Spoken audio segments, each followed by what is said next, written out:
Dick Trickle loved me for me.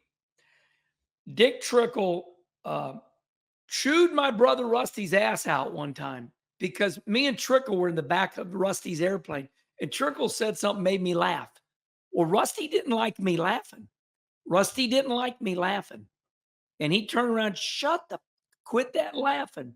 And Trickle got mad at him. And I went, whoa. Trickle went, you will not talk to your brother like that. He's happy. I made him laugh. And Dick was the one that said, Kenny, you be Kenny. You make 99% of the people happy.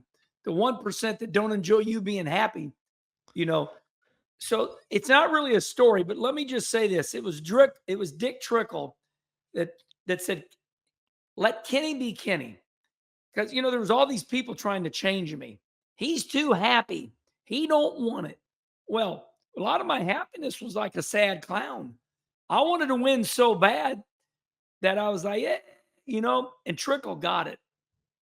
And so there was a couple people that knew me good, and they'd look at people and they go, look, let Kenny be Kenny. And that's when he'll be his best.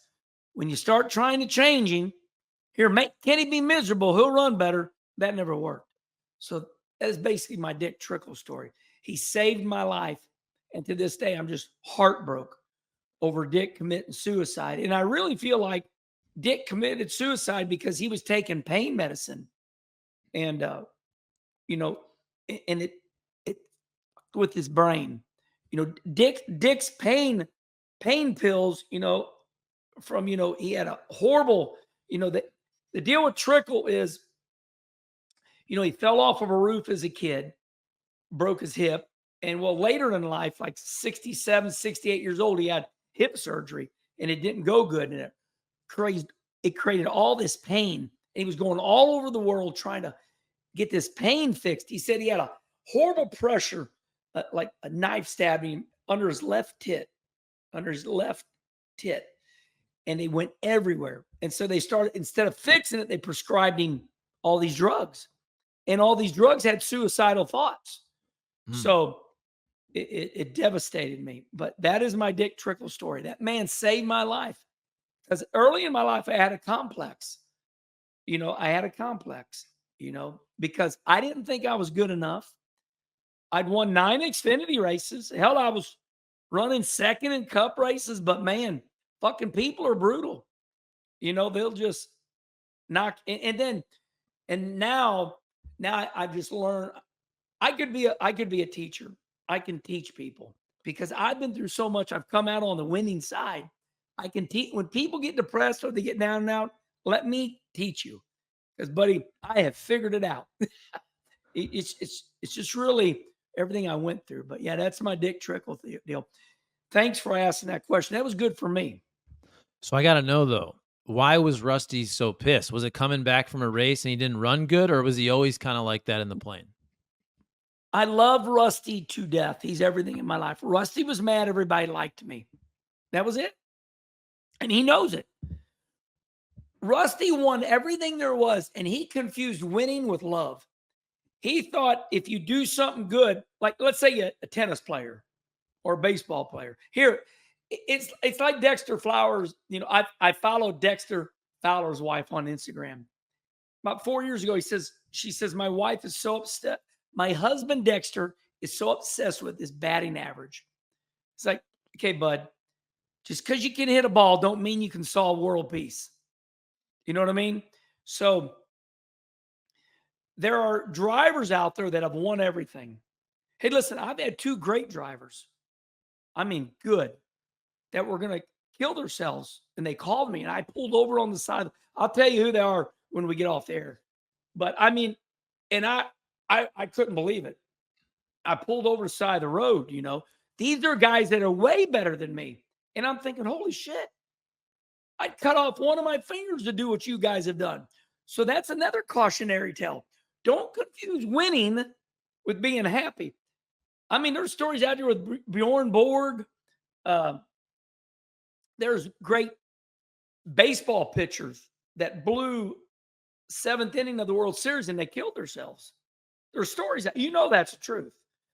So Rusty was mad at me because everybody liked me. And that's all there is to it. People get pissed why do people like Kenny Wallace? He never won any cup races. I'm like, you don't get it. Nobody can relate with all these winners. That's a fantasy. How many Kyle Larsons? How many Jeff Gordon? Hey, I wished I could have been Jeff Gordon or Kyle Larson. But Rusty's over it now. Now me and Rusty are like this. I mean, we're so close, it's unbelievable. Because I told him, I said, look at me. I made Rusty. I said, look at me. I said, you're better than me. You're really good. Now that's it. Can we go on? and just calmed everybody right down. And so to this day, there are people that have I was at Peevely, and there was this guy that drops off sandwiches all the time, and he's always butting in Victory Lane pictures. The locals will know who it is. He's got this like hat on, and he gives sandwiches out. He looked at me a month ago, and he goes, "You sure are famous for not winning any cup races." Think about that. It bothered him that bad. Jeez. I didn't give a flying fuck, but it bothered him that bad. What'd you say? I tell you exactly what I said, my hand on a Bible. I stopped him, I put his hand on him, and I said, look, I love you. I said, there was something bothering you, and it ain't me. I said, but what you don't know is I've won a lot. I've won 9 Xfinity races, 10 poles, 3-time most popular driver. And I went on and I said, I've got 205 top 10s. I've run second in Cup 3 times. And I rattled all this off.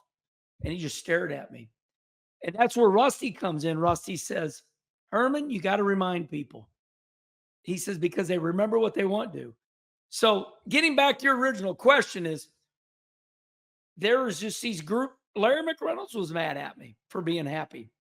I would say the 2 people that I remember specifically mad at me for being happy was Rusty and Larry Mack. And they finally got over it. And some people, they win, but it still don't bring them happiness. And that's why I told you the 2 drivers that told me they were going to kill themselves. Oh, fuck, these guys won everything. And I'm like, hold on, what's going on? So like I said, it's my biggest quote. Don't confuse winning with happiness. Just because you drive a car in the circles at a high rate of speed don't mean you win. You might win that night, that given race, and I got to be honest with you, Mark Martin, to tell you right now, Mark Martin loves me because I make him happy.